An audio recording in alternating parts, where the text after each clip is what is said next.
The chapter begins with Kohei rolling around in his bed, lost in thought.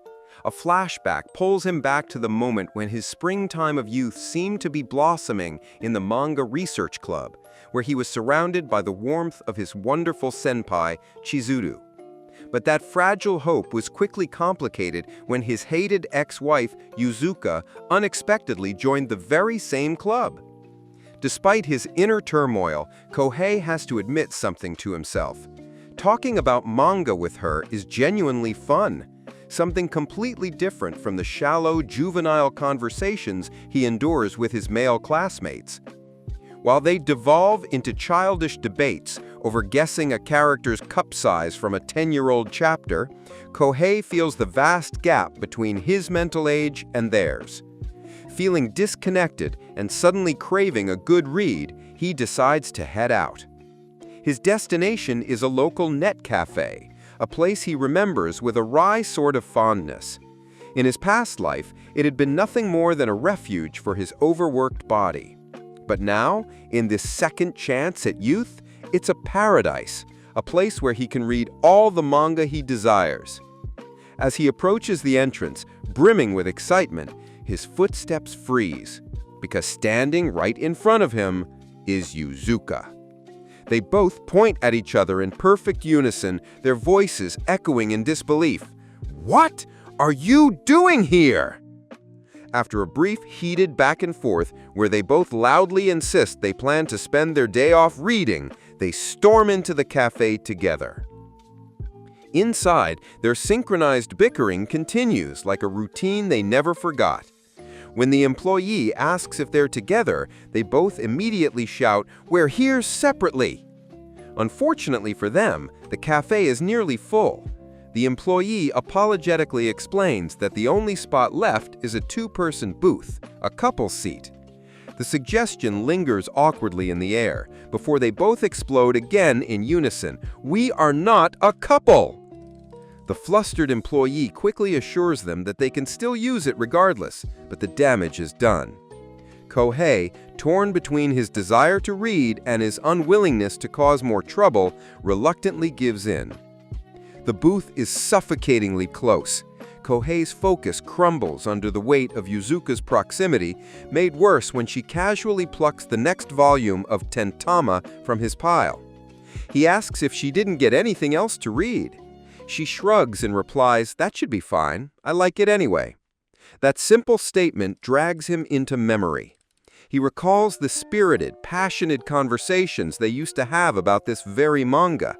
Chizuru's advice echoes faintly in his head, the idea that love is built on shared feelings. And for just a moment, Kohei remembers the gentle look Yuzuka once gave him. The ice begins to thaw. Kohei cautiously tries to spark a conversation, and before long, they're reminiscing about a nostalgic scene, two estranged allies who, despite their differences, instinctively fall back in sync during a fight. The manga panels mirror them perfectly, former partners who, even now, can't help but fall back into rhythm together. Laughter bubbles up as they dissect character arcs, analyzing with the same carefree joy they once shared. The atmosphere feels almost dangerous, pulling them back into a rhythm they both thought they'd lost forever. But then, Kohei slips. He mentions how he used to read Tentama at Yuzuka's house. Instantly, a flashback bursts to life, Yuzuka proudly showing him her complete collection. She laughs, which makes Kohei question her. What's so funny? She recalls his strange behavior back then, how awkward and nervous he had been. Kohei admits it without hesitation. It was his first time ever being in a girl's room, and of course he was anxious. But then, almost quietly, he adds that she was nervous too. Yuzuka falls silent for a moment before confessing her side. It had been her first time having a boy over as well. And back then, that boy was her boyfriend. The weight of those words linger between them, pressing down harder than either expected. The memory hangs between them like an invisible weight. Suddenly, the booth feels smaller, tighter, suffocating. Kohei shushes Yuzuka after realizing their voices have grown too loud, disturbing the neighbors. They sink into uneasy silence, both retreating back into their manga. Kohei realizes this cafe isn't the place for the kind of conversation they've stumbled into. It feels unfinished, hanging in the air. And then, from the next booth, comes the unmistakable sound of another couple, clearly doing more than just reading manga. Kohei's face burns red. Are they seriously doing that here? He steals a glance at Yuzuka and nearly faints. Her flustered, embarrassed face is the exact same expression she had on their first night together. The memory slams into him like lightning, so vivid it makes him physically jolt. Desperate to erase the thought, he slaps his cheeks. And then, in a thoughtless panic, he blurts out, "Do you want to come over?" The words hang heavy in the air. His heart races. Why did I say that? Just to escape? Or because I actually want her there? Yuzuka stiffens. Kohei scrambles to clarify, insisting it isn't like that it's just too awkward to stay here. Outside their booth, two girls gossip openly about the moans from the couple next door, worsening the humiliation. As a final lure, he mentions he has a game console. That makes Yuzuka's eyes flicker with interest. He adds, almost too quickly, that his house is empty. To his shock, Yuzuka agrees without much fuss. Deep down, Kohei realizes she must also have things left unsaid. At his house, her eyes immediately lock on to a game case on the floor, Strange Fighter 4. She laughs, calling it a blast from the past. Kohei invites her to play, and soon they're sitting shoulder to shoulder, controllers in hand. The tension breaks. Yuzuka complains when Kohei uses a special move, calling him unfair. He laughs wickedly, refusing to hold back.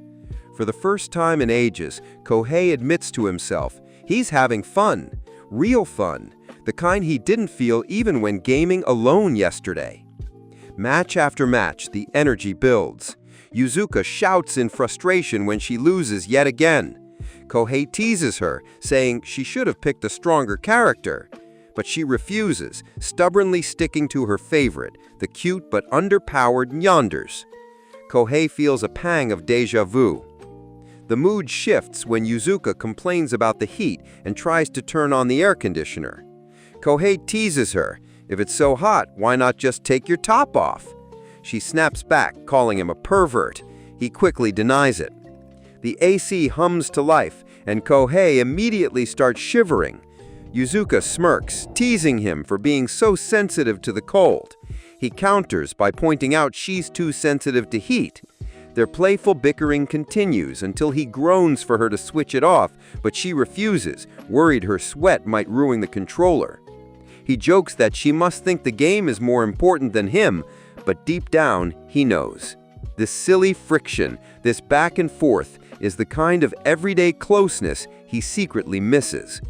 And then, unexpectedly, Yuzuka hands him her coat. She insists it would be her fault if he caught a cold. He mutters that she could have just taken it off from the start instead of blasting the AC, but still he thanks her softly as he slips it on. The faint scent clinging to the fabric hits him like a truck, dragging his mind straight back to their first night together. The tension thickens until suddenly, bam! The door bursts open. Kohei's younger sister Sana bounds in with a cheerful cry, "Nichan, I'm home!" Her eyes widen when she spots Yuzuka, and then, of course, she accuses them of being on a home date, throwing Kohei into a flailing panic. The chaos only escalates. Sana notices Kohei's shirt that he's wearing, Yuzuka's shirt, and shrieks about how lewd it looks. Kohei tries to stop her to explain, but she runs off while calling for her mom, telling her parents that Kohei brought his girlfriend over. Moments later, their parents march in, demanding answers. Suddenly, Kohei finds himself stuck introducing his ex-wife to his mom and dad, who now wholeheartedly believe she's his girlfriend. Dinner is served like some formal family meeting, and while Kohei fumes internally, Yuzuka handles it all with baffling composure. Later, after Sana teases him to see her off properly, Kohei walks Yuzuka home. The night is quiet, the earlier chaos fading into the background. Alone with his thoughts, Kohei simmers with annoyance at his family, at the misunderstanding, at this whole ridiculous evening. And yet, a quiet, undeniable truth surfaces. I had fun today. The realization stops him cold. Why? This is Yuzuka, the woman who caused him so much pain. And yet, as he watches her walk away, she turns back with a small, gentle smile. Thanks and good night. Her figure disappears down the street, leaving Kohei standing beneath the night sky, caught between the ghosts of his past and the confusing reality of his present. The chapter opens with Kohei and his senior, Chizuru, stepping out of a movie theater in their school uniforms. Kohei is practically glowing as he gushes about the My Song movie, declaring it fantastic. Chizuru agrees wholeheartedly, praising not only the action scenes and character designs, but even the detailed backgrounds, marveling at how much effort went into the production. Her smile makes it clear she truly enjoyed herself. Kohei, riding that high, can't help but think, as expected from senpai's recommendation. Watching a movie with her feels like the best kind of bliss. But that perfect little outing doesn't last long. Suddenly, Yuzuka appears, bright and cheerful, announcing how much of a dream it was for her to watch My Song alongside their senpai. Kohei's face drops in shock. So much for a refined movie date. Chizuru laughs warmly at Yuzuka's excitement, teasing her for being so hyped up. Kohei, however, can't resist grumbling that if it had just been the two of them, the outing would have been far more elegant. Instead, Yuzuka was bouncing around like a kid at a candy store. Yuzuka immediately snaps back, pointing out that he was the one with starry eyes. Kohei defends himself. It was his first time watching the film, after all. But Yuzuka doesn't miss a beat, accusing him of being just as bad as her. The bickering begins, and Chizuru, watching them trade jabs, can only chuckle. She notes fondly that they're getting along as well as always, which only prompts both of them to shout in unison, "We are not getting along!" And then, out of nowhere, Chizuru presents them with a gift, a deluxe My Song trading card box set, complete with costume outfits. The sight stuns them both.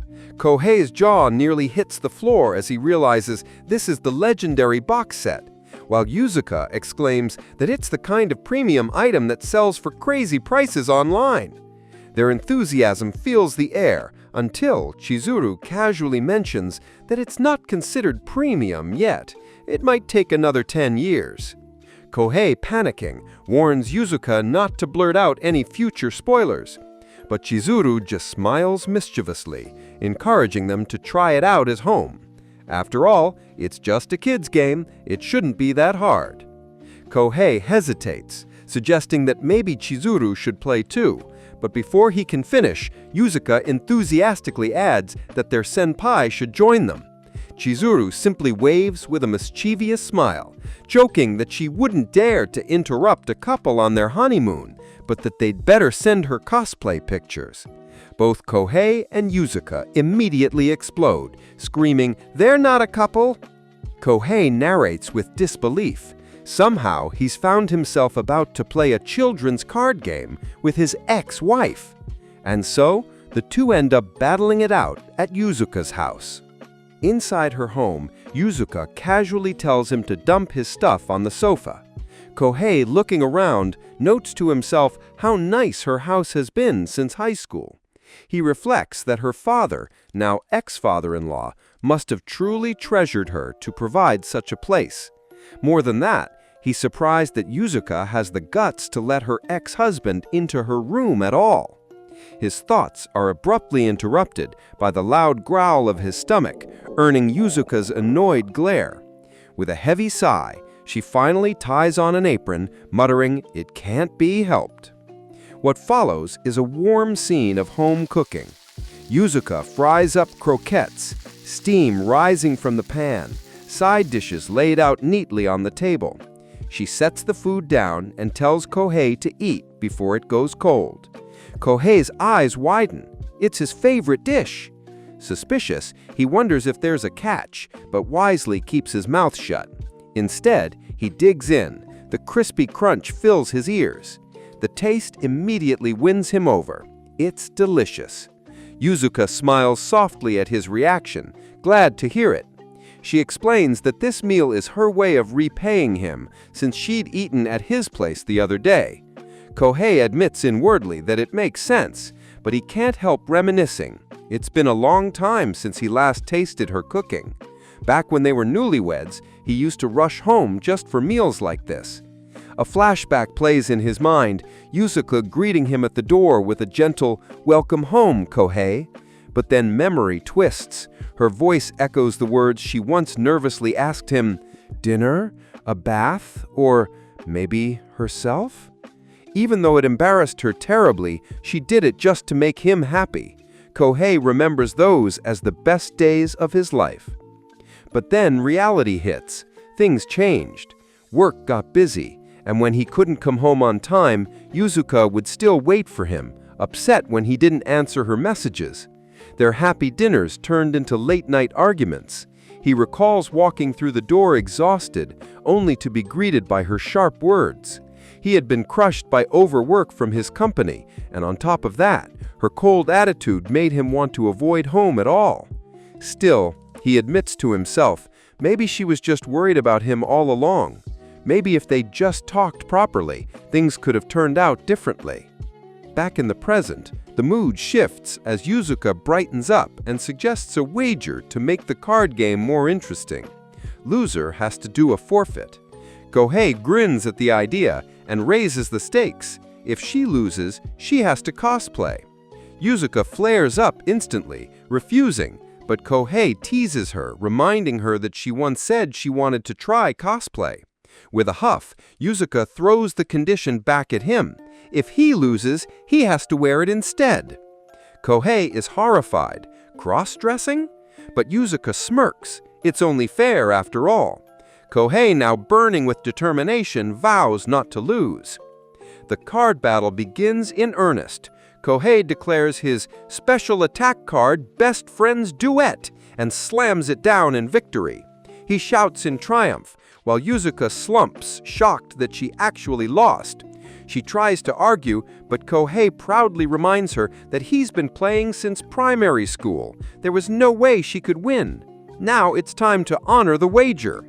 Reluctantly, Yuzuka puts on the cosplay outfit. When she steps out, her face flushed red. She mumbles that she's wearing it. Kohei is stunned. She looks way cuter than he imagined. His heart betrays him with a loud "ba-dump." Yuzuka, however, assumes he's mocking her, snapping that she must be thinking how cringe it is for a hag to cosplay. Kohei panics and blurts that far from that, he thinks it suits her incredibly well. Embarrassed beyond reason, Yuzuka throws a pillow at him. The next thing they know, they're locked in a full-on pillow fight until Yuzuka collapses asleep on the floor, still in costume. Kohei looks down at her, noticing how vulnerable she seems. She really has let her guard down around him, hasn't she? Then, in her sleep, Yuzuka murmurs an apology. "I'm sorry, Kohei. I'm so sorry."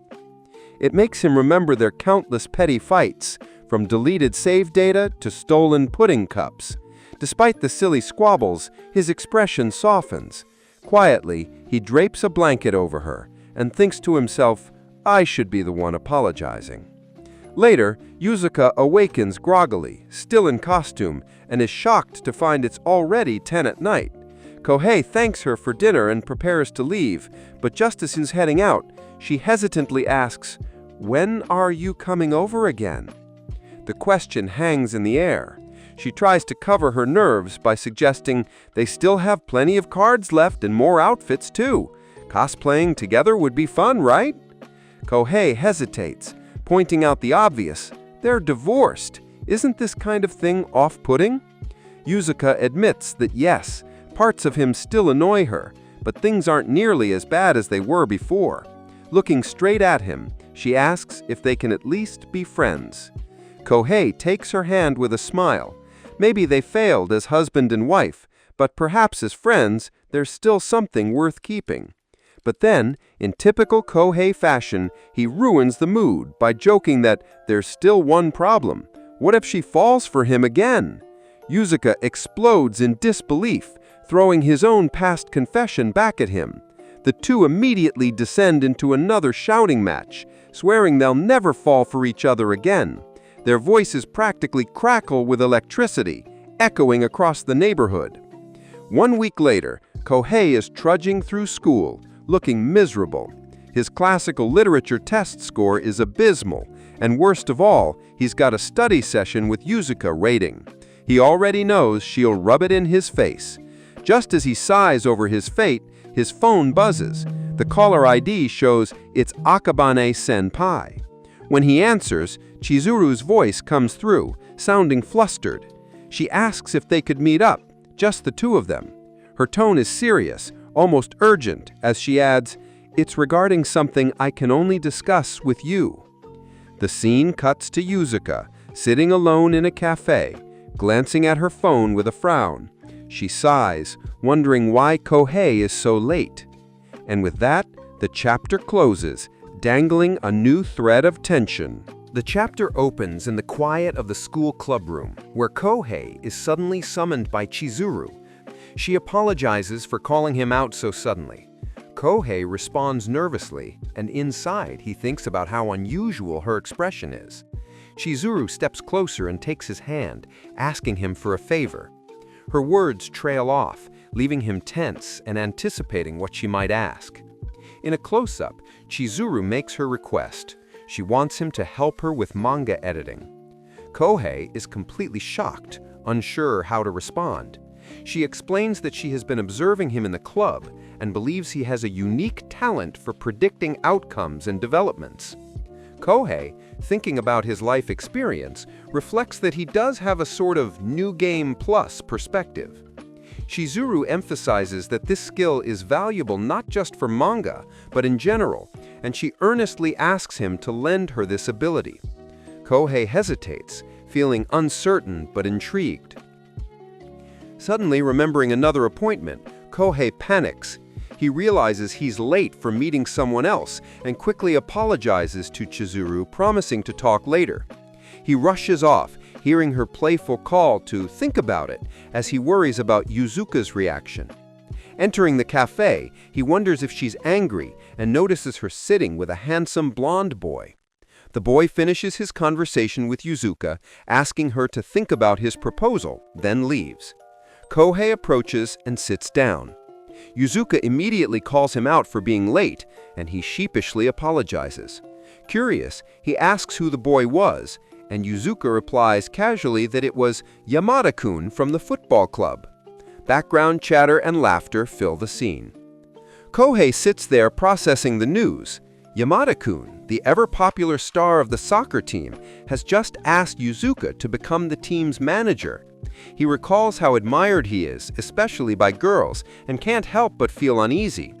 Yuzuka, meanwhile, seems almost flattered by the attention, even joking that Yamada clearly has good taste.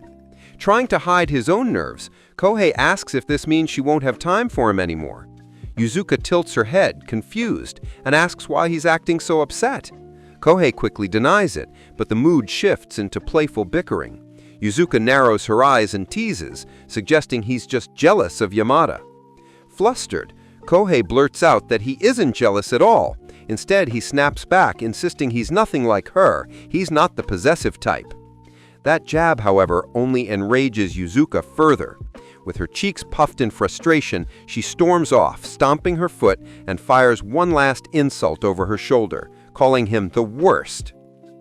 Later, Kohei returns home, visibly downcast. His younger sister, Sana, greets him cheerfully, immediately noticing his gloomy mood. He casually tells her to dry his hair, and she tries to lift his spirits with 2 tickets to the Shimono Zoo. She suggests he use them to go on a date with Yuzuka, leaving Kohei both surprised and thoughtful, realizing it's the anime Yuzuka likes that is collaborating with the zoo. Lying on his bed, Kohei reflects on the earlier spat admitting it leaves a bad taste in his mouth. He remembers when he and Yuzuka were dating. A blonde girl is seen talking to Kohei before she leaves, while Yuzuka is seen watching from a distance. Kohei walks along a cobblestone path toward Yuzuka, noticing her troubled expression and asking if something is wrong. She hesitates, blushes, and questions whether he really prefers idol types like the blonde girl they saw earlier. Kohei is overwhelmed by how cute she looks when jealous, marveling at how deeply in love with him she must be. He reassures her warmly, telling her she doesn't need to worry and that she is the only girl for him. Yuzuka blushes deeply and admits she feels the same way. She hugs him tightly, declaring that the only person she loves is Kohei. The scene is filled with sparkles and light, emphasizing pure happiness. The story then shifts to a grim flash-forward. After marriage, arguments increase steadily, with Yuzuka accusing him of coming home late or cheating. Kohei defends himself, frustrated by overtime and work stress. Over time, they stop making up after fights, dissatisfaction builds, and eventually the flash-forward shows their divorce, with Kohei's silhouette turned away from Yuzuka. Returning to the present, Kohei reflects that he knows this future is possible, yet apologizing for their recent fight still feels vexing. He resolves to invite her out, despite his embarrassment, when his phone vibrates. He answers to find Yuzuka on the other end, just as surprised to hear his voice. He wonders why they're always in sync at this kind of things. Kohei explains he got tickets to the zoo and wants to take her along. She asks why her specifically, leaving him mentally panicking, wishing she'd just take the hint. Kohei stammers that he just happened to have 2 tickets. Nearby, his sister Sana is watching, smirking at his awkwardness. Kohei notices her eavesdropping and yells at her, startling Yuzuka at the other end of the phone.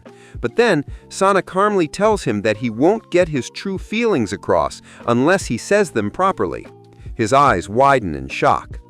Sana immediately returns to her puppyish behavior and is tossed out of the room, soaked, as Kohei warns her to dry her hair to avoid catching a cold. Yuzuka hears the commotion and asks, "Hello?" Kohei, still flustered, apologizes. Taking his sister's advice, he explains clearly that he invited her because he knows she likes animals and thought they would enjoy the zoo together. Yuzuka listens, touched, and accepts, saying she will go, much to Kohei's delight. Yes, that is the face of a man who genuinely hates his wife. Kohei then mentions he also wants to clear the air about Yamada-kun. Yuzuka clarifies the situation, explaining that Yamada has no romantic interest in girls. In fact, during a future school reunion, Yuzuka found out he transitioned and married a former member of his football team. She also adds that she will not be managing the soccer team. Kohei is relieved and flustered, muttering a confused "no" in response to her casual "so we good?" Kohei apologizes sincerely for their earlier argument, acknowledging he was wrong to take his anger out on her. Yuzuka smiles warmly and tells him it's water under the bridge. The scene jumps forward to the weekend of their date. Yuzuka, wearing twin braids and a cat-themed sweater, runs toward Kohei excitedly, waving and calling his name. At the zoo, she is full of energy, thrilled by the Anipara collaboration event. They enjoy a montage of fun activities together, observing tigers, walking through an underwater tunnel, petting rabbits, and a cute moment where a scared Yuzuka grabs Kohei's arm as a giraffe playfully nibbles her braid, leaving them both surprised. At the end of the day, Yuzuka stretches happily and exclaims, "I had a blast." Kohei thinks to himself that he is glad she enjoyed herself. She suggests they do more things like this in the future, and Kohei reflects that, although they're no longer bound by marriage, he wants to remain on good terms with her forever. He agrees to her suggestion. Back at school on a rainy day, Chizuru announces a training camp at her grandparents' hot spring inn. Kohei and Yuzuka react with excitement. While Yuzuka and Chizuru chat about the venue, Kohei smiles to himself, imagining a peaceful countryside lodge. His imagination drifts further, picturing a cozy scene of Yuzuka and Chizuru in yukatas, until reality crashes back in when Yuzuka catches his expression. "Hang on, you're totally thinking about senpai in a yukata, aren't you?" "You better not be thinking dirty thoughts," she scolds. Kohei panics, sputtering in denial, while Chizuru only laughs and teases that a couple's thoughts are really in sync. Both Kohei and Yuzuka instantly shout back, denying that they're a couple. The chapter closes with their flustered, embarrassed faces, wrapping things up on a playful and heartwarming note. The chapter opens with Kohei, Yuzuka, and their upperclassman, Chizuru, stepping off a bus in a quiet, mountainous countryside. Dressed stylishly in a hat and travel clothes, Chizuru warmly welcomes them, announcing the start of their training camp. She points toward her grandparents' hot spring inn nearby. Kohei and Yuzuka cheer in unison, though Kohei's inner thoughts betray a different perspective. Chizuru may call it training, but to him, this feels a whole lot like a vacation. As they walk, Kohei and Yuzuka's behavior immediately turns suspicious. They glance nervously around, scanning the area. Chizuru notices and teases them, asking if the scenery's really that fascinating. Both flinch and scramble to cover their nerves, pretending they're just impressed by the countryside. Playing it off, they insist that Chizuru should walk in the middle since she's the star today. But Kohei's narration cuts through the act. This isn't just a trip. Their mission is clear. Chizuru's safety must come above all else. A flashback reveals why. Just a week earlier in their club room, Chizuru had shown them her manuscript for a summer project. Kohei and Yuzuka were blown away, praising her as a genius. Yuzuka confidently declared that a professional debut was surely in her future. When Kohei asked if she'd chosen a pen name, Chizuru proudly answered, Akazuru. The name hit them like a thunderclap. Memories from their university days resurfaced. Akazuru Sensei, the author of the manga Conqueror of the Skies, the series that had first brought Kohei and Yuzuka together. The shocking truth? Their very own Chizuru was destined to become this legendary creator. But with that realization came dread. Kohei remembered the grim fate tied to Akazuru's name. 10 years into serialization, she would die an early death. The cause? A wasp sting that triggered fatal anaphylactic shock. Interviews from their past confirmed it.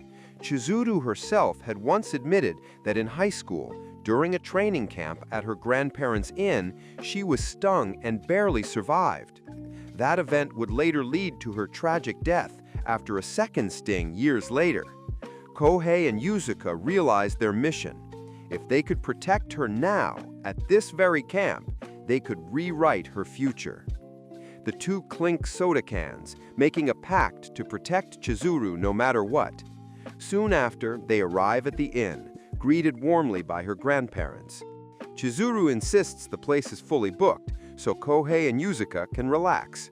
Relax? Yeah, right. Their mission has only begun. That night, they're caught spraying insecticide all over the room. Chizuru raises an eyebrow at their strange behavior, but they laugh it off. Kohei thinks to himself that at least the room is safe now, but his mind is already on tomorrow's challenges. Later, Chizuru and Yuzuka soak together in the open-air bath. Yuzuka can't hide her nerves, darting her eyes around.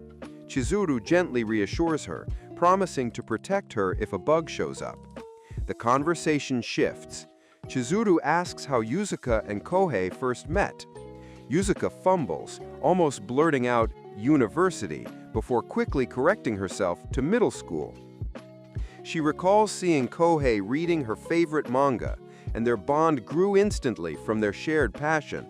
Internally, she's screaming to confess that the manga was Chizuru's future work, but she swallows the truth. Chizuru smiles, calling their story beautiful, and explains her own journey, how she's been drawing manga since childhood, how the club gave her joy, and how Kohei and Yuzuka reignited her passion when she was at her lowest. With a warm smile, she thanks Yuzuka, saying having both of them by her side makes her truly happy. Yuzuka's overwhelmed. Blushing and emotional, she hugs Chizuru from behind, declaring that she and Kohei will protect her. On the other side of the bamboo wall, Kohei relaxes in the men's bath, amused by their lively chatter, until he spots it, a large wasp, buzzing ominously overhead. His blood runs cold as it drifts toward the women's side. Panic sets in. Should Kohei shout and risk startling it? His chest tightens as he silently prays that Yuzuka and Chizuru will notice on their own. Then, it happens. Chizuru spots it first. Her terrified cry pierces the air, and in an instant, Yuzuka springs into action. She pulls Chizuru close, shielding her, and orders her to stay perfectly still. Kohei realizes they finally noticed. His mind races. He knows the safest way to deal with wasps is to slowly back away, calm and steady, while avoiding any sudden movements. But that's not possible here. Yuzuka and Chizuru have nothing to protect themselves with, no defense, no escape route.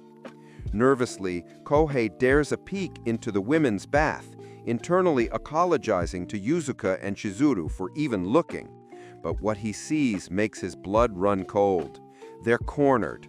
One wrong move and disaster will strike. He freezes. Despair creeps into his veins. Is the future truly set in stone? And then, like a lifeline in the darkness, Yuzuka's desperate plea echoes inside his head. "Help us!" Snapping out of it, Kohei slams his hands against the bamboo wall. He remembered their vow. Together, he and Yuzuka swore to protect Chizuru. With new resolve, he shouts to draw the wasp's attention.